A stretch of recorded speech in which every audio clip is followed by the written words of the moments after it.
Estoy emocionado por lo que va a ocurrir ahora y por lo que el Señor nos va a hablar. Porque en el primer servicio Dios hizo algo especial.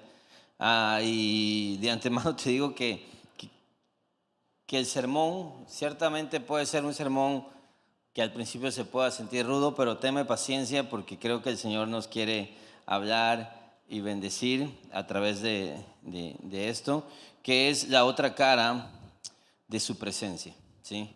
La otra cara de su presencia. Ya vimos la semana anterior lo que es la presencia del Señor y el Señor nos habló mucho de ver que la bendición está en su presencia,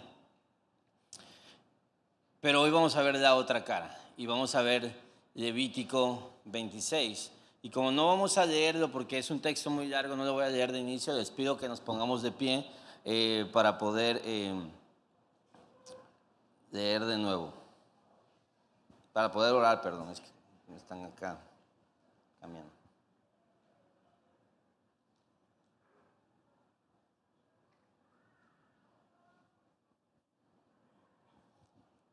Oramos. Señor, gracias, Padre, porque sé que tienes planes, muchos planes hoy, Señor. Tú has traído a toda esta congregación para ponerse delante de ti, de tu palabra y hablarnos, Señor. Necesitamos que nos hables. Hay cosas que solo tu poder, solo tu Espíritu Santo puede traer como convicción en nuestras vidas. Te ruego que hoy lo hagas, que nos incomodes, de tal modo que cuando venga la esperanza del Evangelio corramos a abrazarla, Señor. Haz tu obra, Padre, hazlo de nuevo, hazlo por amor de tu nombre, hazlo porque nosotros, tus hijos, necesitamos que nos hables, Padre. En el nombre de Jesús oramos, amén. Amén. Ok. La otra cara de su presencia. La otra cara de su presencia. Vamos a terminar de ver Levítico 26 y quiero mostrarte la foto de 3 personas. ¿Puedes ponerlas? 3 súper atletas. A ver qué tanto los conocen. ¿Quién sabe quién es él? Armstrong. Sí, yo creo que el más grande de ciclismo, o por lo menos en su momento lo fue antes de que arruinara su legado de alguna manera. Este sí lo conocen la mayoría, Tiger Woods, ¿sí? Y ¿sabes quién es? El ex esposo de J-Lo. No es eso por lo que lo traigo aquí, es Alex Rodríguez, beisbolista, ¿sí? Que resulta que estuvo casado con J-Lo, pero bueno, ha tenido tantos que no es tan relevante, ¿sí? Pero mira, te quiero contar que estos 3 en algún momento y hasta la fecha son considerados de los mejores de sus disciplinas. De hecho, la historia de Armstrong es que en algún momento él se recuperó de una enfermedad de muerte. ¿Se acuerdan cuando todos traían las pulseritas amarillas? Los de vieja escuela se acordarán, ¿sí? En apoyo al cáncer. Pero resulta que un día se descubrió que hacía trampas. De Alex Rodríguez también se descubrió que hacía trampas. Y de Tiger Woods se descubrió que vivía una doble vida. Y en un momento, que fue un momento donde se trajo eso a la luz, se vio como sus legados, sus vidas fueron arruinadas, pero arruinadas de una manera sorprendente, de una manera dolorosa. Yo siempre animo a la gente a ver documentales de esta gente que, son increíbles porque puedes entender cómo piensan. El de ellos está en Disney, que yo sepa, y el de él te lo recomiendo mucho. Si tú quieres aprender, porque hay mucha enseñanza en su historia, en HBO, ahí lo vas a ver. Y es increíble porque Tiger Woods vivía una doble vida, con prostitutas, con drogas, a la vez que él era un ejemplo a seguir, vivía una doble vida y ya lo investigaban y él seguía, y él seguía, y él seguía luchando por mantener esa doble vida. Él dice, es que yo sentí que las reglas normales no aplicaban para mí. Él estaba dopándose constantemente y decía, yo sabía que tenía que parar, pero ya era demasiado tarde. Y seguía, y seguía, y seguía. Y es el distintivo de todos ellos. Piensan que se pueden salir con la suya, pero no es así. Tarde o temprano caen. Y arruinaron su nombre, arruinaron su legado. Si te estoy hablando de documentales, en los documentales salen ellos y son ellos mismos diciendo, contando su historia. Y yo me preguntaba, si pasa con ellos, ¿cuánto más no pasará cuando el pueblo de Dios quiere vivir obstinadamente en hábitos pecaminosos, en pecados ocultos, en temas no confesados? ¿Por qué pensamos que nosotros nos vamos a seguir con la nuestra? Te quiero decir cuál es el corazón del sermón de hoy. Es este. La resistencia a Dios nos arruina, gobernados por el orgullo y el miedo, y aún ahí Dios sigue tomando la iniciativa para restaurar. El mapa es este, 4 puntos: el corazón que ya no escucha, el desmoronamiento de la vida, el gobierno del miedo, el sin embargo de Dios. Yo espero que en estos 3 primeros puntos tú digas, oh, wow, necesitamos que Dios intervenga en esta conversación. La semana pasada vimos en Levítico 26, 1 al 13. Si tú no lo has visto, está en internet el sermón, te lo recomiendo para que estés en sintonía con la visión que Dios nos está llevando este año, que es andar con Dios, ¿sí? Que es habitar en su presencia, que es caminar en su presencia. Y Él nos estaba diciendo esto: la bendición está en mi presencia, nos dijo la semana pasada. Estar conmigo es todo lo que necesitas, es lo más importante que tienes que hacer en tu vida. Y no venimos a Dios para buscar la bendición, sino que venimos a Dios para buscarle a Él. Y al tenerle a Él, naturalmente, tenemos la vida que Él da para un pueblo que camina con Él. La vida, cuando el pueblo camina con Dios, cuando su presencia es el centro y la bendición fluye como consecuencia. Hoy el texto no cambia de tema, cambia de experiencia. Es decir, muestra la misma relación, pero ahora vivida desde la resistencia. La presencia de Dios cuando le estás resistiendo. Es decir, un Dios que está ahí, pero no está a tu favor. Entonces quiero llevarte al punto 1, el corazón que ya no escucha. El corazón que ya no escucha. Vimos la semana pasada del 1 al 13. Hoy vamos a ver desde el 14 hasta que nos acabamos el capítulo de Levítico 26. Mira lo que dice el 14 al 17, te leo ahorita, hasta el 19 lo voy a leer. Dice, pero si ustedes, acaba de decir, voy a estar con ustedes, voy a morar con ustedes, ustedes serán mi pueblo, yo seré su Dios. Pero luego dice, pero si ustedes no me obedecen y no ponen por obra todos estos mandamientos, si desprecian mis estatutos y si su alma aborrece mis ordenanzas para no poner por obra todos mis mandamientos, quebrantando así mi pacto, yo por mi parte les haré esto. Pondré sobre ustedes terror repentino, tisis y fiebre que consuman los ojos y hagan desfallecer el alma. En vano sembrarán su semilla, pues sus enemigos la comerán. Fijaré mi rostro contra ustedes para que sean derrotados delante de sus enemigos. Los que los aborrecen los dominarán y ustedes huirán sin que nadie los persiga. Y si aún con todas estas cosas no me obedecen, entonces los castigaré 7 veces más por sus pecados. También quebrantaré el orgullo de su poderío y haré sus cielos como hierro y su tierra como bronce. Empieza violento el texto. Empieza rudo. Mira, te quiero poner en contexto de nuevo, porque tú dices esto y dices, wow, eso está fuerte. Mira, la semana pasada si tú no viste la semana pasada, fue el sermón bonito, hoy es el sermón feo, ¿sí? Es tu problema. Levítico 26 habla de Israel dentro del pacto mosaico, ¿Qué es el pacto mosaico? El pacto de Dios con Moisés. Y este pacto es un pacto condicional y de retribución con consecuencias concretas. ¿Cómo se resume esto? Con el ojo por ojo, diente por diente. ¿Qué es este pacto condicional y de retribución? Si tú haces las cosas bien, te va bien. Si tú haces las cosas mal, te va mal. Así es como funcionaba este pacto. El pacto con Moisés, ¿sí? Ya hemos hablado que hay otros pactos. El nuevo pacto es distinto, pero así funcionaba. Entonces no lo vemos como una fórmula directa para nosotros bajo el nuevo pacto. Este es el viejo pacto.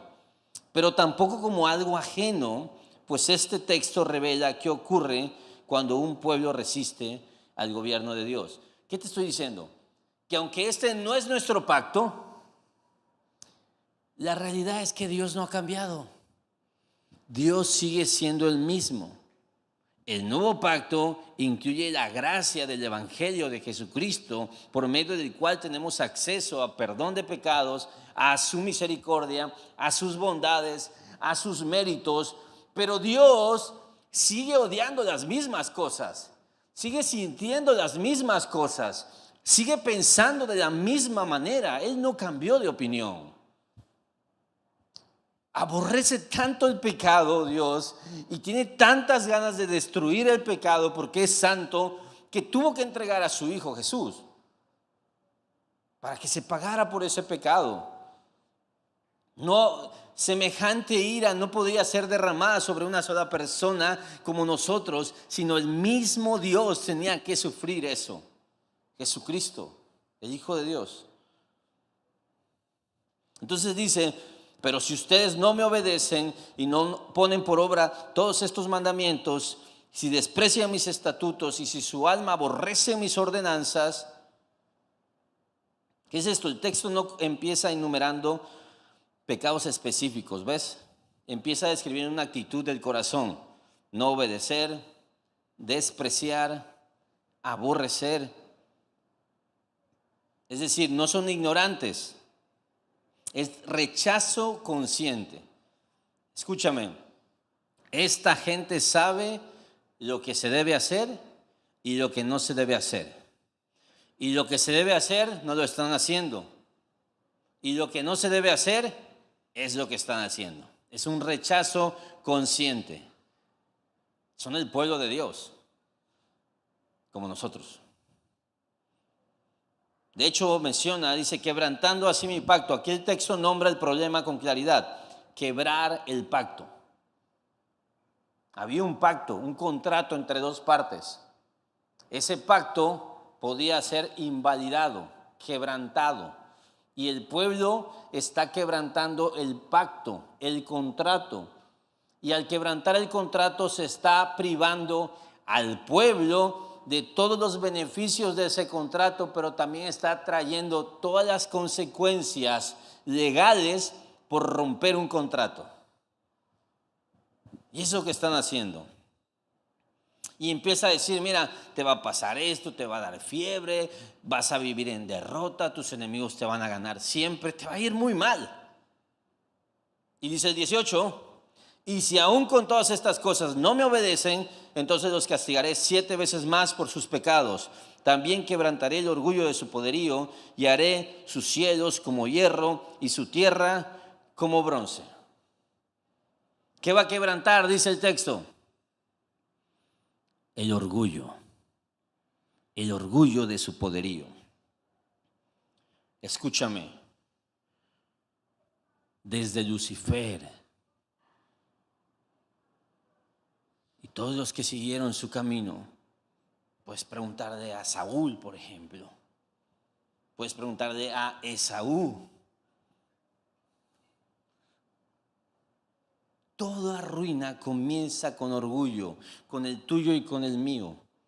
Es el papá de todos los pecados. Proverbios 16 lo dice así: delante de la destrucción va el orgullo y delante de la caída la arrogancia de espíritu. ¿Quieres ver a alguien que está en destrucción? ¿Quieres ver que alguien que está en el suelo? Antes de eso vino orgullo. ¿Qué es este orgullo? Es autosuficiencia. Es vivir en la tierra como si el Señor no fuera quien la dio ni quien la sostiene. El pueblo está viviendo y ellos se sienten que ya pueden, que ya tienen todo lo necesario, que ya depende de ellos, que no hay nadie que gobierne sobre ellos. En la vida y la iglesia, escúchame, porque esto es importante, desde el Antiguo Testamento es una cosa muy real. Siempre, en cualquier parte de la historia, aquí, allá, donde sea, en la vida y la iglesia, solo hay dos tipos de personas: los humildes y los que están por ser humillados. Los humildes y los que están por ser humillados. Si tú no estás habitando, caminando en un corazón humilde, dócil, enseñable, pidiendo ayuda, pidiendo consejo, mira, la humillación viene. Jesús lo dijo, lo dijeron los apóstoles. Tú dices, no, pero hay gente que sigue y sigue y sigue. Mira, a lo mejor a algunos les va a tocar al final. Al final dice la palabra que toda rodilla se va a doblar y va a reconocer que Jesucristo es el Señor. Todos estarán en humillación en algún momento. Aunque algunos en este momento están en orgullo. Y Dios no lo va a dejar ahí. Desde aquí en adelante, entonces todo lo que ocurre en el pasaje es consecuencia de esta decisión inicial. Vivir bajo la bendición recibida, pero sin querer vivir bajo la presencia y el gobierno del Dios que la dio. Todo lo que escuches ahora es horrible, ¿eh? Se pone feo el texto, más feo. Pero todo esto depende de esta decisión: aborrecer, no querer vivir bajo el gobierno de Dios, no querer seguirle, resistirse, escuchar un consejo y no seguirlo. Pensamos que no va a pasar nada. Pensamos que, bueno, estoy viviendo mi vida, déjame tranquilo, luego lo veo, ahorita no tengo tiempo para esto, ya va a llegar el momento. Pero mira, rechazar el pacto del Señor no nos deja libres, nos coloca en una trayectoria de resistencia que Dios mismo tendrá que confrontar. Te digo algo, es una gran mentira que nosotros podemos pararlo. No, si rechazamos al Señor, la tendencia es caída, porque vamos a ir resistiendo cada vez más. En resumen, empeoramos. Y la semana pasada veíamos cómo Dios, cuando va a bendecir a alguien que está en su presencia, lo que está haciendo es que está bendiciendo primero lo cotidiano. Y ves que hablamos de lluvias, de bendición en la agricultura, que era donde la gente normalmente veía y podía experimentar la gracia de Dios y la bendición del Señor. Mira, te leo de nuevo. Y si aún con todas estas cosas no me obedecen, entonces los castigaré 7 veces más por sus pecados. También quebrantaré el orgullo de su poderío y haré sus cielos como hierro y su tierra como bronce. Y sus fuerzas se consumirán en vano, porque su tierra no dará su producto y los árboles de la tierra no darán su fruto. Si proceden con hostilidad contra mí y no quieren obedecerme, aumentaré la plaga sobre ustedes 7 veces conforme a sus pecados. Soltaré entre ustedes las fieras del campo que los privarán de sus hijos. Destruirán su ganado y los reducirán en número de manera que sus caminos queden desiertos. Y si con estas cosas no se enmiendan ante mí, sino que proceden con hostilidad contra mí, entonces yo procederé con hostilidad contra ustedes, y yo mismo los heriré 7 veces por sus pecados. Y traeré sobre ustedes una espada que ejecutará venganza a causa del pacto. Y cuando se reúnan en sus ciudades, enviaré pestilencia entre ustedes, para que sean entregados en manos del enemigo. 26. Cuando yo les quite el sustento del pan, 10 mujeres cocerán su pan en un horno y les darán su pan en cantidades medidas, de modo que comerán y no se saciarán. ¿Te acuerdas que veíamos la semana pasada? Voy a enviar lluvia. Vas a comer hasta saciarte. Va a haber producción. Va a haber bendición. ¿Cuál es la diferencia? El orgullo. Rechazar su presencia. Dios ya habló, el pueblo ya escuchó, y aún así, porque eso lo vas a ver varias veces, aún así no obedecen. ¿Notaste esa repetición? Resistencia. Y aún así, y si después de esto ustedes siguen, bueno, va más, va más. ¿Cómo empieza diciendo? Haré sus cielos como hierro y su tierra como bronce. Israel vive de la tierra, hay que entender eso. La lluvia no es un detalle espiritual, es supervivencia. Lo cotidiano ahora se desmorona. En lo más básico ya las cosas cambian. De hecho dice en el 16, leíamos hace un ratito, en vano sembrarán su semilla. Sus fuerzas se consumirán en vano. Esto quiere decir que están trabajando. El pueblo no deja de trabajar, no deja de sembrar, no deja de intentarlo, pero nomás no jala, pues. El resultado no llega. Y mira, dentro del pacto esto es muy serio.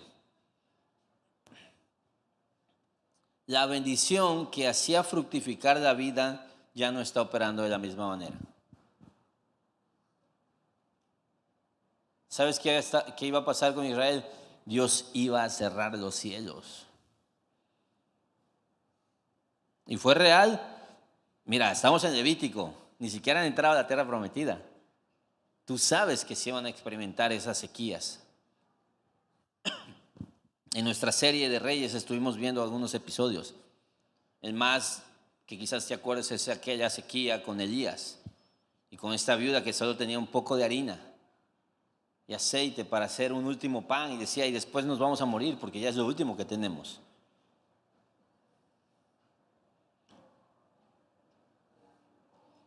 ¿Te imaginas eso? Llegar al punto en el que Dios sí está ahí, pero no como tú quieres. Está ahí deteniendo la bendición. Tú dices, oye, pero si Dios es súper bueno, pero si Dios es súper amoroso, si usted, pastor, me ha dicho que Dios es un Dios de misericordia, pues mijo, ¿qué tanta cosa tienes que hacer como para hacer enojar a un Dios tan paciente?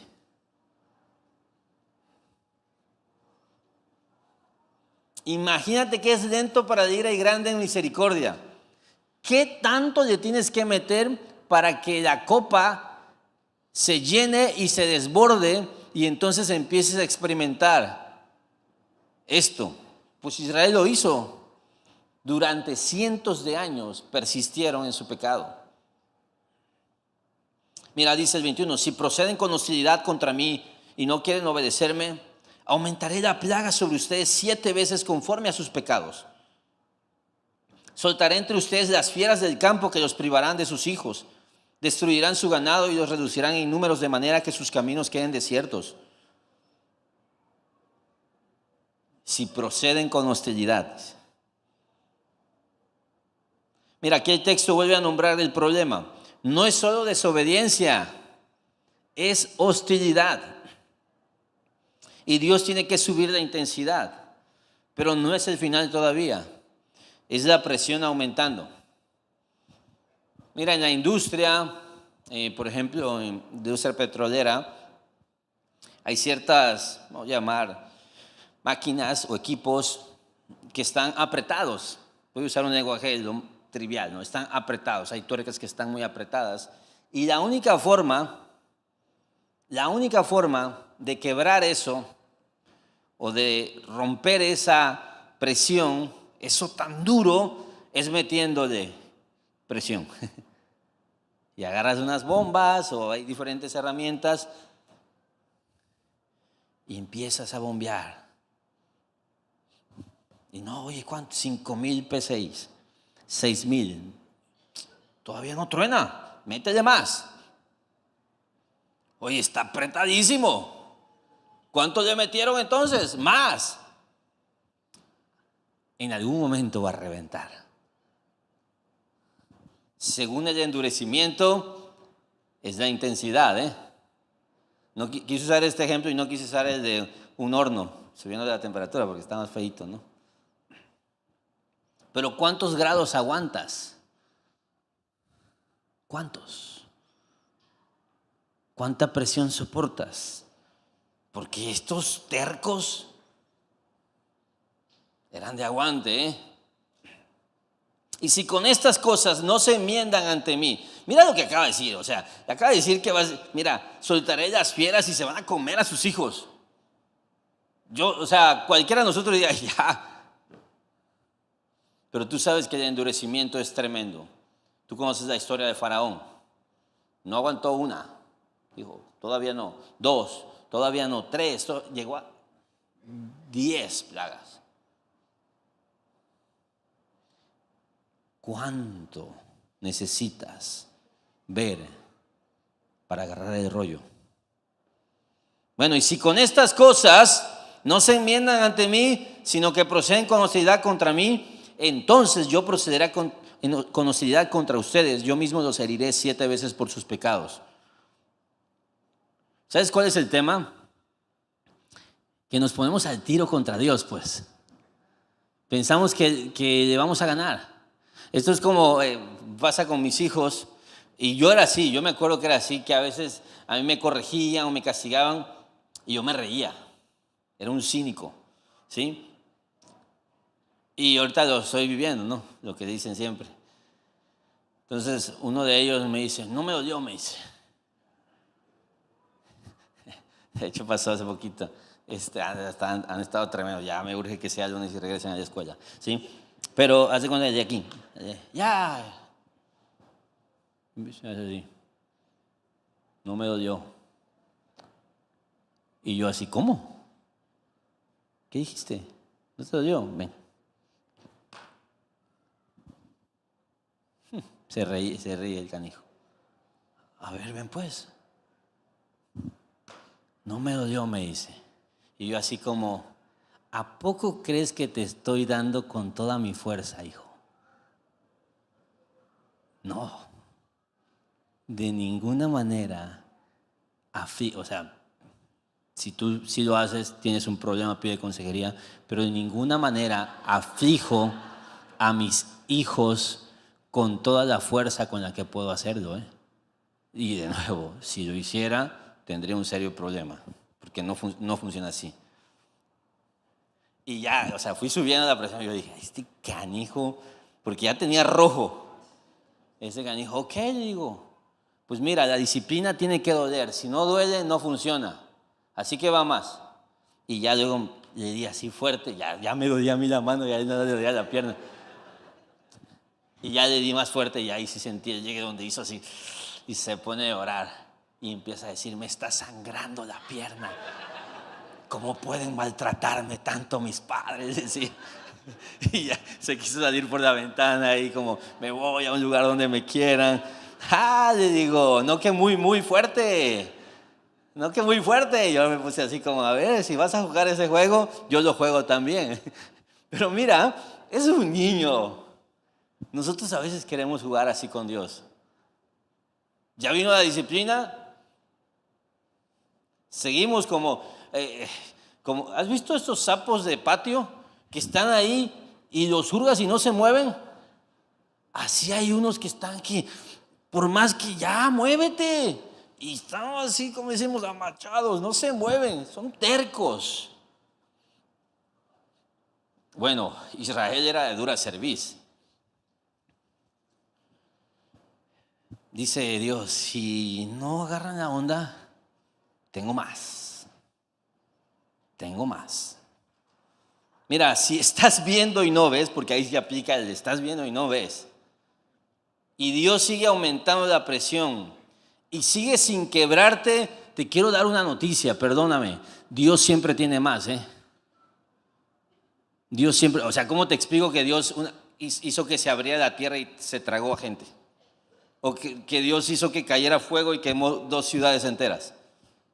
Es más, Dios hizo que lloviera y ahogó a todo el mundo, solo dejó a 8 vivos. O sea, ¿a qué estás jugando? La necedad es tremenda.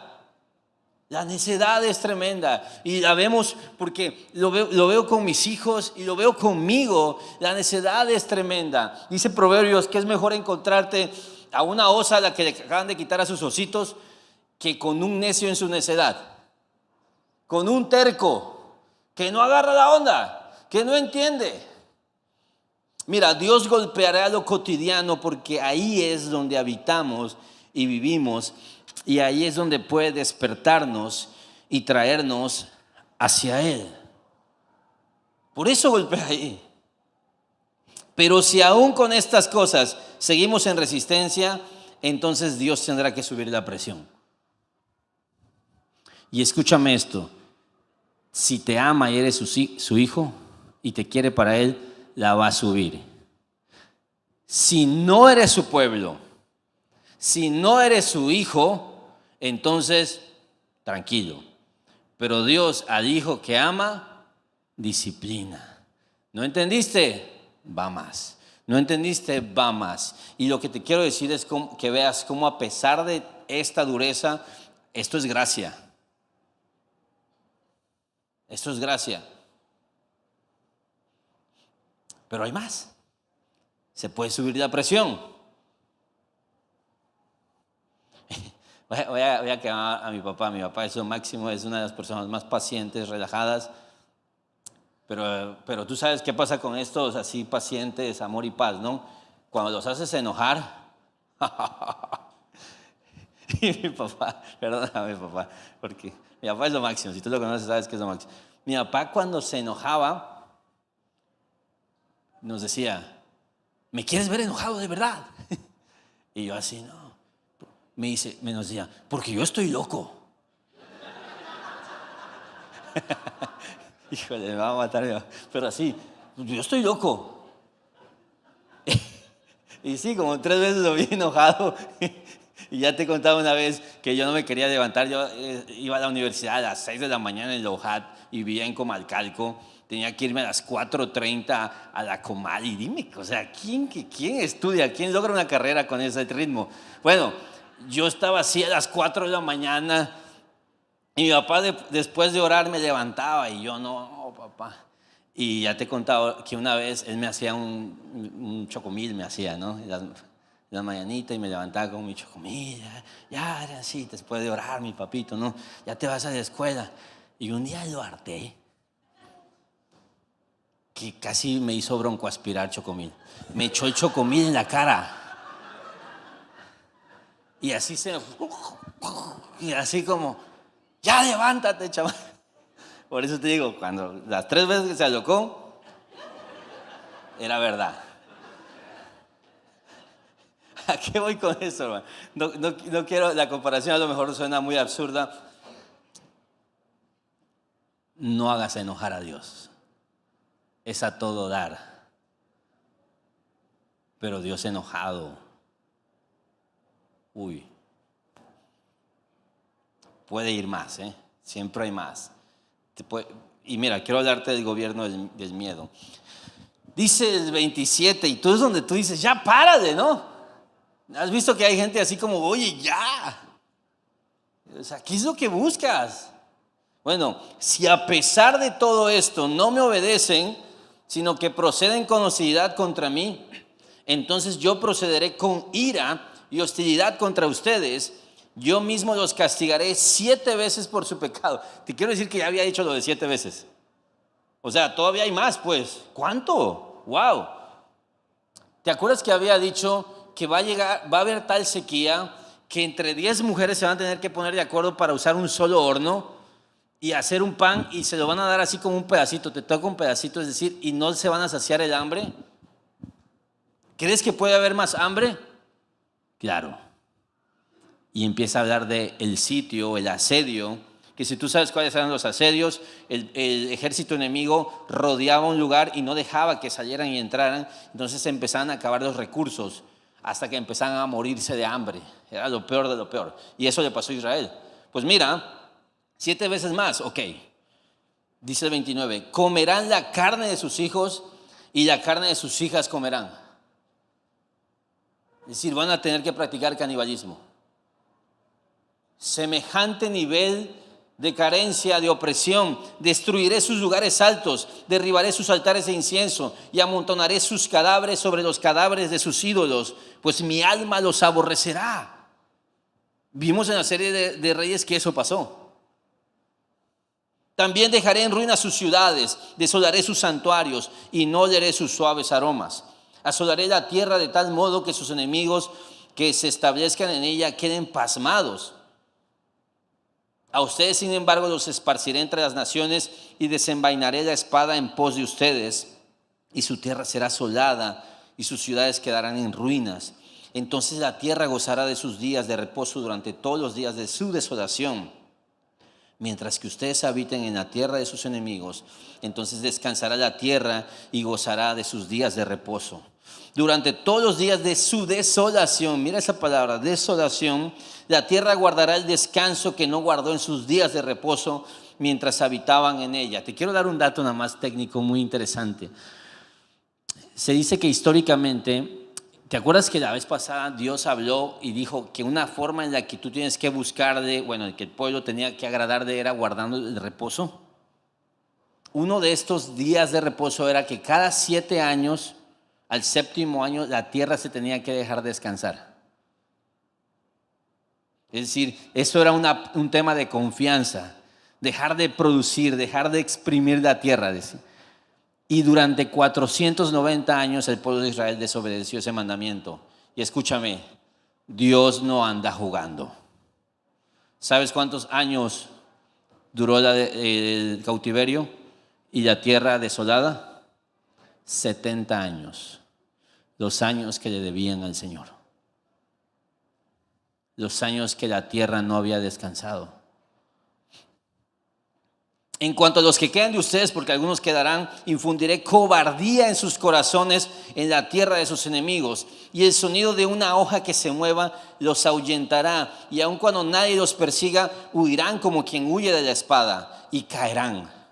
Tropezarán unos con otros como si huyeran de la espada, aunque nadie los persiga. Ustedes no tendrán fuerza para hacer frente a sus enemigos. Perecerán entre las naciones y los devorará la tierra de sus enemigos. Así que los que sobrevivan de ustedes se pudrirán a causa de su iniquidad en la tierra de sus enemigos. También a causa de las iniquidades de sus antepasados se pudrirán junto con ellos. Oye, el sermón estaba como para que trajeras a tu tía que por primera vez viene a una iglesia, ¿no? Mira, el problema no ha cambiado. Hostilidad persistente. Pero ahora el texto ya no describe solo crisis externas y cotidianas, sino que se vuelve más profundo el problema. Y habla de desolación. Escúchame, lo que el mundo llama bancarrota, Dios le llama desolación. Lo que el mundo llama ruinas, Dios lo llama consecuencias. Porque cuando tú entiendes que son consecuencias, tú admites algo. Hay un responsable. Y no nos gusta esa palabra. No nos gusta esa palabra. Nos gusta más ser víctimas de las circunstancias. De hecho, dice el 36, en cuanto a los que queden de ustedes, infundiré cobardía en sus corazones, en las tierras de sus enemigos, y el sonido de una hoja que se mueva los ahuyentará, aun cuando nadie los persiga. Entonces, no hay enemigo visible, no hay espada real, no hay persecución concreta, y aún así huyen. El texto describe una vida donde el cuerpo y el corazón viven en estado de alerta constante. ¿Te acuerdas que la semana pasada vimos que un distintivo de alguien que habita en la presencia de Dios y en su camino de bendición es alguien que está sin que nada lo atemorice, que puede ir a dormir tranquilo? Pues esta es la otra cara. Gente que no hay nada, no hay nada, pero su cuerpo y su corazón viven en hipervigilancia. Y mira, quiero hablarte de esto. La Biblia no está haciendo diagnósticos médicos, ni está negando lo complejo del sufrimiento humano. Claro que hay sufrimiento real. Claro que hay situaciones complicadas en la vida, pero sí está nombrando algo que seguimos viendo hoy. Personas que viven a la defensiva, corazones que reaccionan antes de pensar, cuerpos que no logran descansar, miedo que se activa con cualquier cosita o con estímulos pequeños. No estoy hablando de un miedo real, ¿eh? No estoy hablando, estoy hablando de un estado como el que dice aquí, cobardía del corazón. La Biblia lo llama así, cobardía del corazón.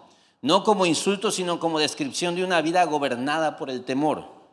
¿Sabes cómo la traduce la NTV?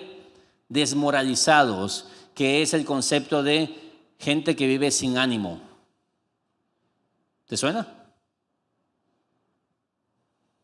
Dice Dios, yo los infundí en ese estado. Hoy solemos poner nombres clínicos trivialmente a muchas experiencias reales, que son reales, no estoy negándolas. La ansiedad, ataques de pánico, estrés crónico, depresión.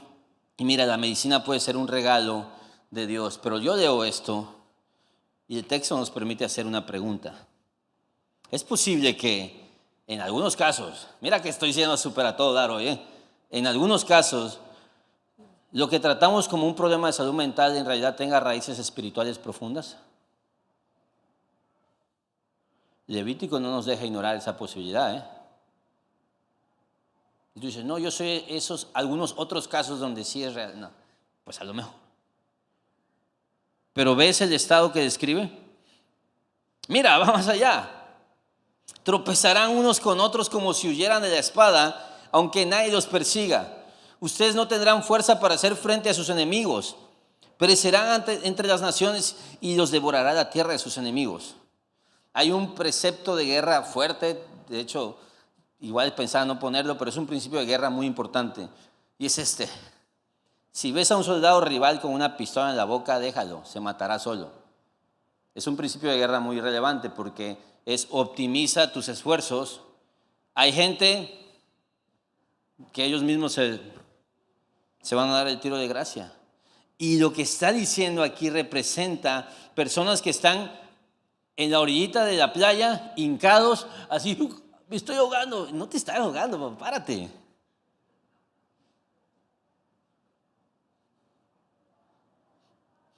Proverbios lo dice más fino. El impío huye sin que nadie lo persiga, pero los justos están confiados como un león.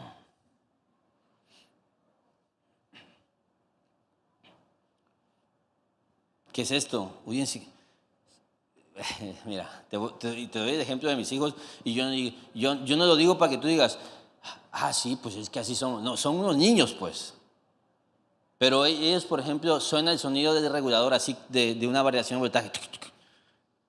Hay un ruido, papá, me dicen. Ellos quieren buscar una narrativa de terror. Hay un ruido. Se escuchó algo, me dicen.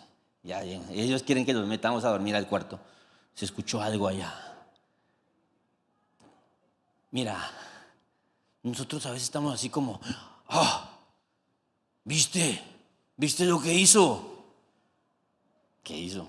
No, ¿viste cómo me vio? ¿Cómo te vi? Estamos huyendo sin que nadie nos persiga. Estamos inventándonos narrativas, creándonos novelas en la cabeza. Vivimos con estos delirios de persecución triviales y hasta reales. Y empezamos a tener esa conversación donde, mira, no hay espada real ahí, pero esta gente está huyendo. ¿De qué? ¿Quién sabe? El miedo y la cobardía envuelven torpe a la gente. Desconfían unos de otros. ¿Ves lo que dice el texto? Se van a tropezar entre ellos. Eras tú. Sí. Se lastiman intentando huir.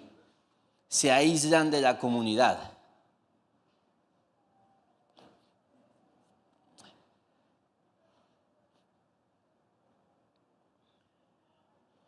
Pero va más allá. Porque hay unos, o sea, estos pues ya ahí están tronados, ¿no? Pero hay unos, dice, así que los que sobrevivan de ustedes se pudrirán a causa de su iniquidad en la tierra de sus enemigos. También a causa de las iniquidades de sus antepasados se pudrirán junto a ellos. Ya aquí ya se puso muy feo, ¿no?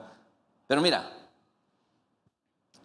algunas personas así se la llevan. 20 años, ya traes tus cositas, tus rencores, tus ideas, tus problemas, tus malos hábitos. 30 años, ahí la llevas, la vida medio estable. 40 años, ya tu tía, tu mamá empiezan a decir, oye, como que ya te veo muy raro, como que ya estás muy amargado, mijo. 50 años, ya algunos empiezan a decir, oye, mira, fulano de tal, como que cada vez está peor. 60 años, 70. Y escúchame, la resistencia a Dios produce un estado del alma en el que la persona sobrevive, pero se va desgastando lentamente hasta pudrirse por completo. Y esto es tristísimo, pero es así. Porque tenemos la idea de que cuando las cosas se calmen, cuando las cosas mejoren, que el tiempo lo cura todo. No, hijo, sin arrepentimiento la vida no mejora, empeora, sigue empeorando, siempre hay más. Algo que en algún momento fue una pequeña raíz, fue una pequeña cosita que teníamos aquí, se va extendiendo, te va carcomiendo, te va destruyendo. Y dice aquí, algunos se van a quedar y se van a pudrir.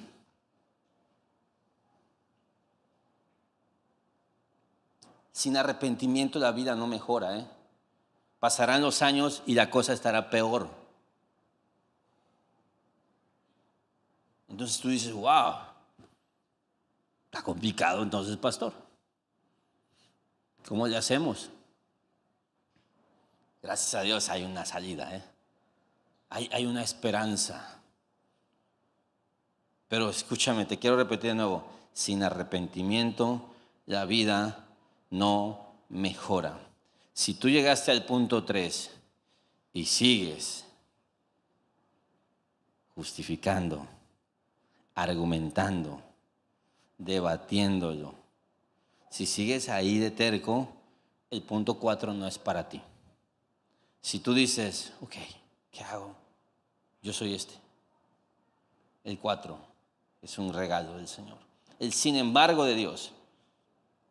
Dice el 40, si confiesan su iniquidad y la iniquidad de sus antepasados por las infidelidades que cometieron contra mí y también porque procedieron con hostilidad contra mí, o si su corazón incircunciso se humilla y reconocen sus iniquidades, entonces, dice el 42, me acordaré de mi pacto con Jacob, me acordaré también de mi pacto con Isaac y de mi pacto con Abraham, y me acordaré de la tierra. Dice el 43, porque la tierra será abandonada por ellos y gozará de sus días de reposo mientras quede desolada por su ausencia. Entre tanto, ellos pagarán su iniquidad porque despreciaron mis ordenanzas y su alma aborreció mis estatutos. Sin embargo, a pesar de esto, cuando estén en la tierra de sus enemigos, no los desecharé, ni los aborreceré tanto como para destruirlos, quebrantando mi pacto con ellos, porque yo soy el Señor su Dios. Sino que por ellos me acordaré del pacto con sus antepasados, que yo saqué de la tierra de Egipto a la vista de las naciones para ser su Dios. Yo soy el Señor. Estos son los estatutos, ordenanzas y leyes que el Señor estableció entre él y los israelitas por medio de Moisés en el monte Sinaí. Qué gran cierre esa cláusula, ¿no? Te recuerda dónde está eso. Y te recuerda que es un pacto antiguo. Y es un buen recordatorio. Pero mira, porque ahí está la gracia. El capítulo cierra con una palabra decisiva, con una idea decisiva. Sin embargo, dice. Eso significa que el juicio no fue la última palabra y la hostilidad no agotó la paciencia de Dios. Dice, si confiesan su infidelidad, si confiesan su hostilidad, si su corazón se humilla, si reconocen su iniquidad. ¿Sabes qué es esto? Si te arrepientes, si le paras, pues, si paras con eso.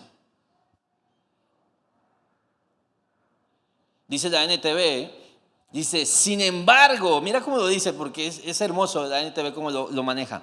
Sin embargo, al fin mi pueblo confesará sus pecados. Acaba de decir eso, se van a podrir ya los últimos que queden.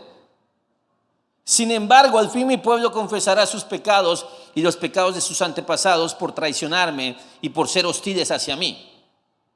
Cuando yo haga que su hostilidad se vuelva contra ellos y los lleve a la tierra de sus enemigos, entonces, por fin, me encanta eso, entonces por fin su obstinado corazón será humillado y pagarán por sus pecados.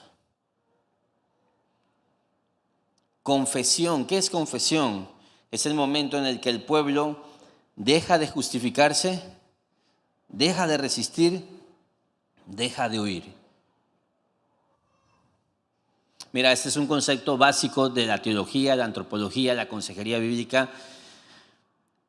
Uno de los distintivos que no son negociables, un distintivo no negociable de un arrepentimiento genuino. Y quiero decirte esto, el arrepentimiento genuino es el único que produce perdón o que trae perdón. El arrepentimiento real es el único que trae gracia. Si no es arrepentimiento genuino, no hay perdón, Y hay personas que pueden vivir en la culpa de sus pecados porque no se han arrepentido genuinamente. Bueno, un distintivo no negociable de un arrepentimiento de parte de Dios es que no dices nada, no te quejas, no argumentas, no justificas, no te defiendes, no peleas, no das la vuelta, no dices, pero es que porque, no.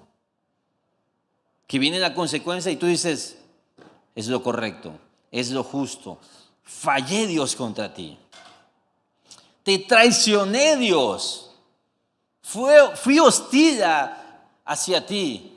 No dices, es que la mujer que me diste. No dices, es que las circunstancias. No dices, es que lo que me pasó. Es que mis papás. Es que esto. Es que lo otro. No le eches la culpa a nadie. Es que entiéndeme. No. Dios, he pecado contra ti. El texto habla de un corazón humillado. Es un, por fin paraste con lo tuyo.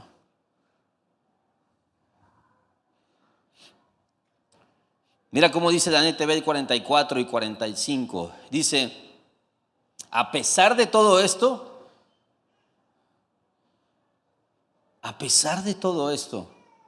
mi querido amigo pecador, como yo lo soy también, a pesar de todo esto, cuando estén desterrados en la tierra de sus enemigos, no los despreciaré ni los rechazaré por completo. No cancelaré mi pacto con ellos destruyéndolos, porque yo soy el Señor su Dios. Por amor a ellos me acordaré de mi antiguo pacto con sus antepasados, a quienes saqué de la tierra de Egipto a los ojos de todas las naciones para ser su Dios. Yo soy el Señor. Esto es impresionante en su contexto histórico. ¿Por qué? Porque el exilio no significa rechazo total, según este texto. La disciplina no significaba abandono definitivo. El pacto con su pueblo no fue cancelado.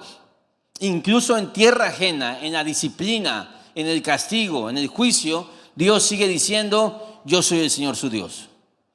Eso es increíble. ¿Y sabes por qué lo dice? Porque aunque ese pacto con Moisés se había quebrado, dice Dios, yo me voy a acordar del pacto que hice con Abraham. Me voy a acordar del pacto que hice con Jacob. Me voy a acordar del pacto que hice con Isaac.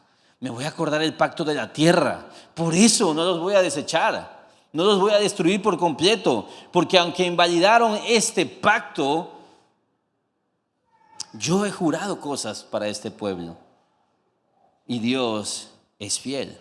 Entonces Levítico 26 afirma que Dios usa el juicio para humillar el corazón. Dios no deja de buscar la restauración.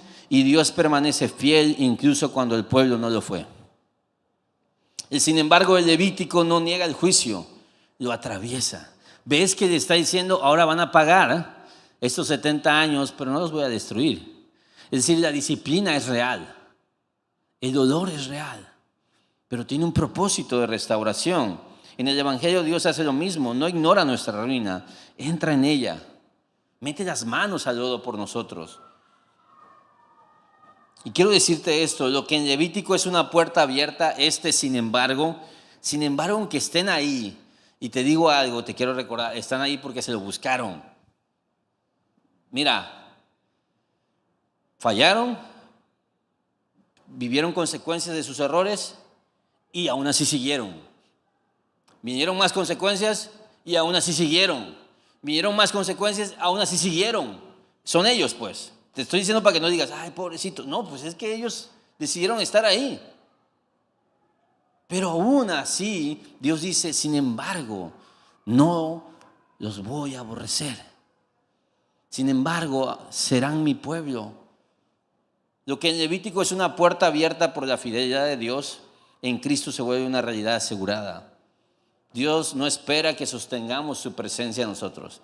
Ella sostiene por nosotros y nos invita a volver a caminar con Él desde la gracia. Incluso cuando el orgullo nos lleva a la ruina, Dios no se rinde con su pueblo. Usa el quebranto para humillar el corazón y abrir un camino de regreso. ¿Cuál es la invitación? Llevarte a la presencia de Dios donde hay una buena vida. Te digo de nuevo el corazón. La resistencia a Dios nos arruina, gobernados por el orgullo y el miedo. Pero aún ahí, Dios sigue tomando la iniciativa para restaurar. Mira, Dios tiene tantas ganas de estar contigo y darte la vida que Él preparó para ti, que si es necesario usar el dolor, lo va a usar para que entres en razón. Pero no te confundas, amigo.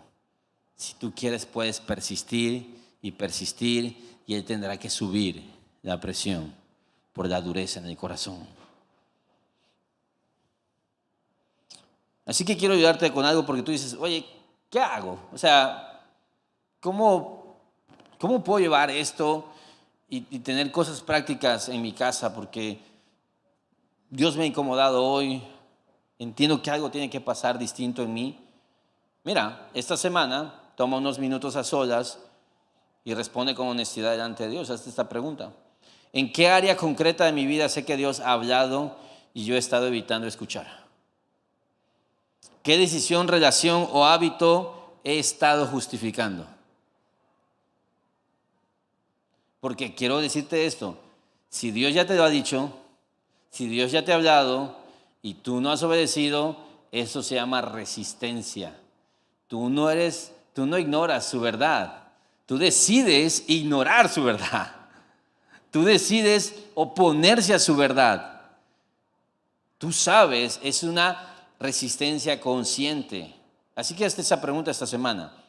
Mira, también presta atención esta semana qué cosas disparan tu ansiedad, te desmoralizan, te bajan el ánimo o te ponen en modo cobarde. Detente, pregúntate, ¿qué estoy temiendo perder? ¿Qué estoy tratando de controlar? ¿Qué cosas te producen eso? Ahí está te va a ayudar quizás a ver. Y mira, te quiero decir esto. Esa semana abandona y confiesa tu pecado. Deja de justificar, deja de argumentar, ya deja de luchar, pues. Deja de estar de terco, deja de querer maquillarlo. ¿Por qué te digo esto? Mira, no sé si lo sabes o lo entiendes, pero te lo voy a decir de esta manera. Eres peor de lo que tú y otros podrían pensar. No, es que ¿cómo va a pensar eso de mí? Eres peor. Mira, si yo les dijera, mira, vamos a empezar por todos, voy a poner una película de 10 minutos de sus peores pensamientos, sentimientos, emociones, cosas que les han pasado por la cabeza el último año. Eres peor de lo que la gente piensa.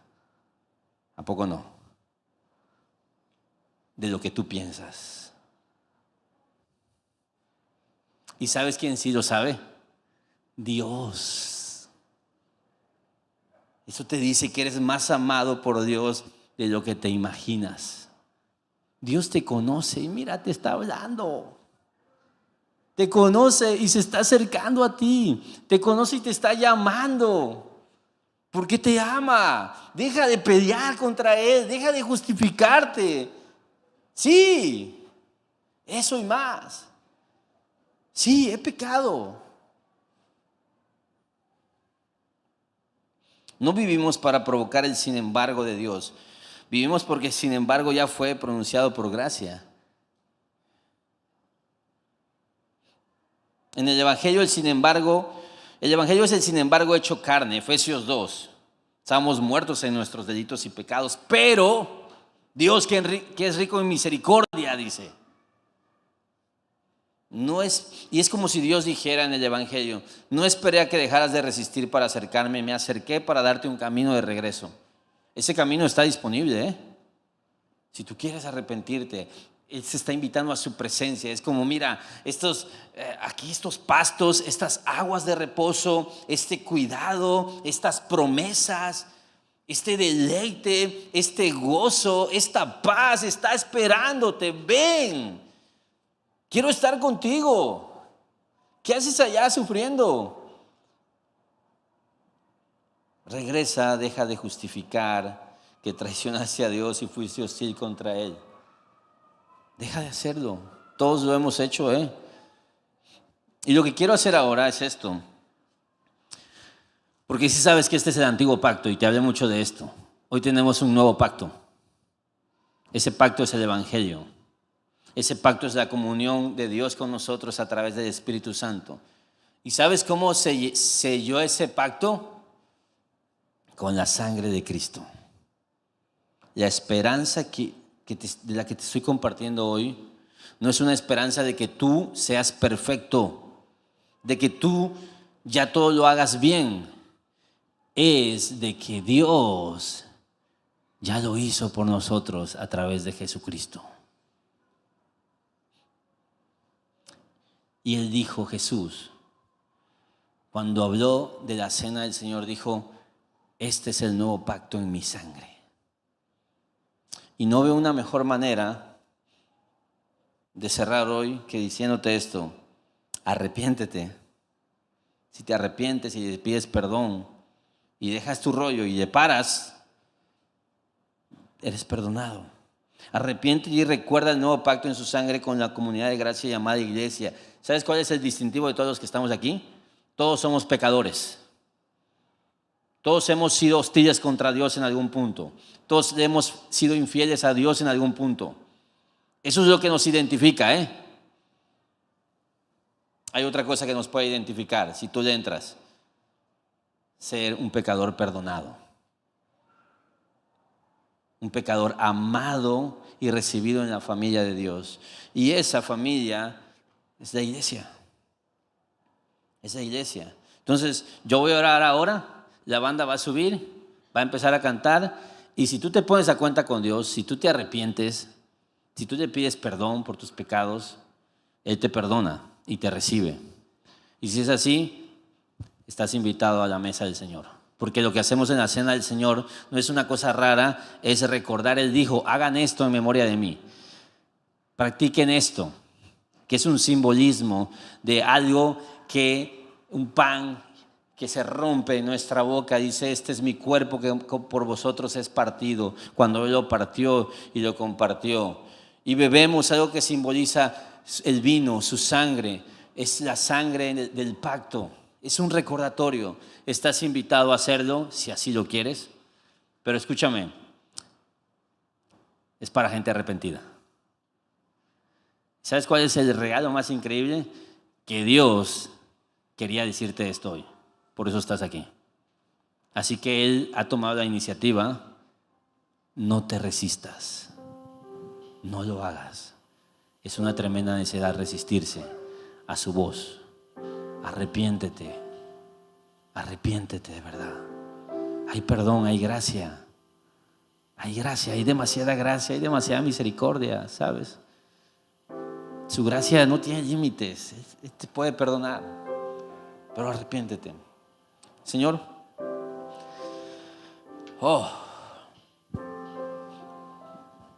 trae convicción, Padre, hoy. Que no sea un peso emocional nada más, que sea una convicción de parte de ti, Dios. Salva, Padre.